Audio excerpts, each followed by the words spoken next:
Hi guys, welcome to week 9. We are almost done. We have one more week after this. This week is your last week of reading. It's your last week of writing close reading responses, and it's your last week of discussion boards. So, um, you know, I'm sure all of you are ready to be done doing these things, but for those of you who have really enjoyed it, I guess just make the most of it this week because we're almost done. So the text that I want you to read, again, I don't have a nice little PowerPoint for you guys, but I have a list and I'm going to talk about them. Randall Jarrell writes Thinking of the Lost World. This is a poem a little bit longer, not as long as Eliot's poem, but maybe a couple of pages. Thinking of the Lost World. I guess you could say that this poem kind of seems to be about loneliness. It seems to be about just like times that have gone by. He's writing about Los Angeles, and he's not in Los Angeles anymore, but he's, I guess, kind of reminiscing, but it has a tone of just wishfulness, I think, wishing that the days before were now. And I think that I guess you could say that there's a bit of nostalgia in this poem, and I think that we're all familiar with that feeling. So yeah, that's kind of how I would describe Thinking of the Lost World. There's a lot of references to, at the time, what's the word? Like contemporary references? Nope, that's not the word. There's another word. I can't think of it. Anyway, the next text to read, let's see. There's two short stories here. Ralph Ellison's Battle Royal and Flannery O'Connor's A Good Man is Hard to Find. Both of those are short stories. Battle Royal, I first encountered probably 5 years ago. It showed up in an English 111 textbook that I was teaching from. And I felt kind of, I guess when I first read it, I felt kind of uncomfortable. It's about a boy who is essentially made a mockery of. He's working. So I guess there's a racial divide here, and there's a class divide, and he's of the lower class. He's black, and he's just basically forced to do some things that are very perverse, not necessarily disgusting, but certainly unacceptable today. And I guess when I first read this, I just thought, like, oh, I hated the situation for the main character. And I think that really Battle Royal reflects the just continuing racial divide and continuing class divide that's still happening in the time that we're looking at here. But I think also it's progressive in that Ralph Ellison is writing about things that do make people feel uncomfortable, and I think it's good sometimes to just deal with that, that feeling of uncomfortableness. This is chapter 1 in in a whole novel. I think reading the whole novel would probably do this text more justice, but we don't have time to do that, and it's not in our textbook. Flannery O'Connor, moving on, writes A Good Man is Hard to Find, and she has a lot of really popular short stories. I think you could classify all of her work as like Faulkner's in the Southern Gothic. Most of them take place in small towns, I think in the South. I'm not sure it's necessarily stated, but the language depicts southernness. And in each instance, there's like something very odd happening. She has a story where a traveling salesman steals a woman's false leg or something like that. That's not the story that we're reading. But A Good Man is Hard to Find is about a family who goes on a road trip, and they end up going the wrong way and meeting murderers. And the ending is, kind of left up to the reader to decide what happens. Although for me, it's pretty clear. No spoilers. I think it's a very interesting text. There's a lot of, I guess, biblical imagery, questions about faith and nature versus nurture. I think it's a great short story. I enjoy it a lot. I hope at least some of you will read it.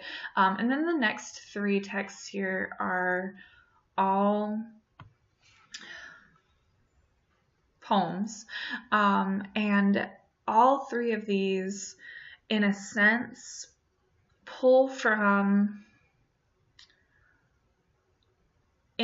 male influences. So, like, for example, Anne Sexton's The Starry Night. Obviously, The Starry Night is the title of the famous painting by Vincent van Gogh, you know, the one with like the cool trees and the swirly stars and things like that.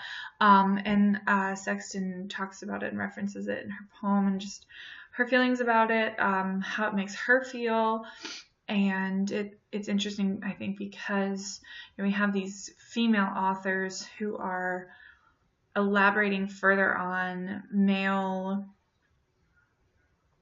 men in their lives, or male influences that are predominant in the art, poetry, writing world. And so I guess there's sort of a common theme between these 3 in that sense. We can see that as well with Adrienne Rich's poem, A Valediction Forbidding Mourning. The title of her poem is actually the title of a poem by John Donne. Is that right? John Donne? I think so. It'll say in your textbook. I'm pretty sure it's John Donne. Where he was telling his wife not to mourn him leaving for a few days or something like that.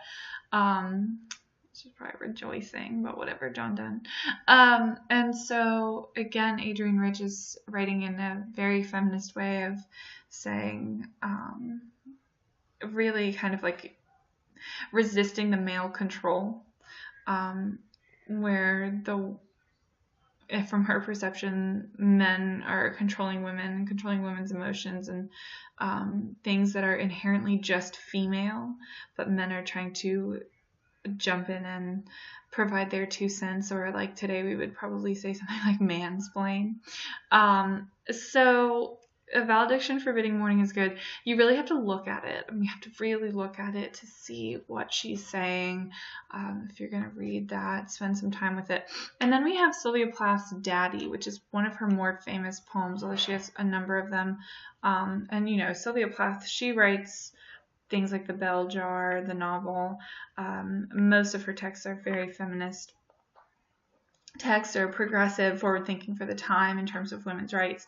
In the poem Daddy, which if you have the opportunity, I would recommend all of you do a YouTube search and listen to her read Daddy, because it's kind of chilling. In a sense, she's talking about killing her father. In a sense, she's absolutely in love with her father.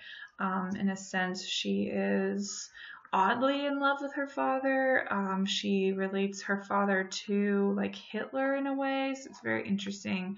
And you know, she calls herself a Jew, so you can consider maybe her insinuating relationship there with her father. And it's a very emotional text, and I think that it represents a lot of her internal struggles and her internal conflicts, because, you know, she did commit suicide at some point in her life. I think Anne Sexton did as well. I'm not sure about Adrienne Rich though. So I feel like our authors that just eventually commit suicide tend to have very interesting writing. There's not necessarily a central theme here throughout all of these 6 readings, but you can definitely find links to thematic ideas between a few of them if you're looking for that. So take a look, read 3, pick the 3 that you want to read, and be interested to kind of hear your final thoughts on all of this literature post the Civil War.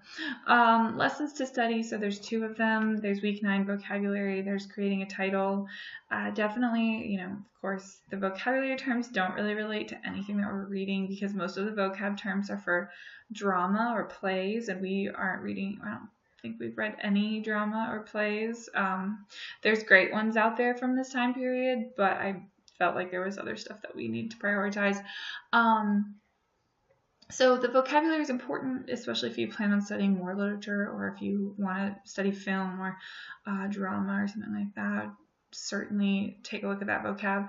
And then also, more importantly, if you choose to skip the vocab stuff this week, there's a lesson on crafting a title, and I would love for you guys to please take a look at that. I've got some content from Norton, which I don't think is very helpful, but then I've incorporated my own content in there from an instructor that I had in college who explained to us that we should have a sexy title and a smart title, and how to formulate that, I guess, within, based on the content that you're writing in your essay. And ultimately, if you don't look at that lesson, just please know I don't want you to title your essay final essay or something like that. I want you to be creative, be thoughtful about the title of your essay. And then also, I don't want the title of your essay to be just the same title of the text that you're analyzing. So for example, if you're looking at The Storm by Kate Chopin, you wouldn't want to title your essay The Storm, because that's Kate Chopin's title and you can't have it. Otherwise, there is a close reading response, paragraph 6. This is the last one. We will be done after that. And then there's the week 9 discussion board for you guys to really talk about your ideas. So yeah, we're almost at the end. My final comments for you all will just be, let me know if you need me. I looked at a couple of your self-assessments from the question that kind of asked about your progress in the essay. Most of you said you're still trying to put things together, figure things out. That makes sense. This was from, I think, week 8. So, it's understandable at that point if you weren't ready, but you really kind of want to be ready now. If you run into issues with your essay, you want to be able to have time to address them before you have to turn it in. I definitely don't want anyone to end up not turning this essay in, because it's a huge chunk of your grade. And further, I will say, seriously, I can't stress this enough. My inbox is open to you guys. So if there's any questions that you have, if you are struggling, if you feel like you have a stupid question, I mean, really anything. If you have a whole essay and you want me to look at it before you turn it in, I'm happy to do all of these things. I'll read your thesis statements. I'll read your brainstorms. I will read your ramblings of ideas that you're thinking about. I mean, really, please, if you're having questions, or even if you're not, even if you're just like, hey, I'm gonna write about this, I would love to hear from you guys. In a face-to-face class, I would definitely be asking you these questions every single day. What are you gonna write about? What are you gonna write about? Tell me more. So it would be nice to just hear a little bit more back from you guys. I send out hopefully a lot of communication to you, but I want to know what's going on with you guys, so let me know. And I think that's everything. So have a great week. We're almost to the end. Bye, guys.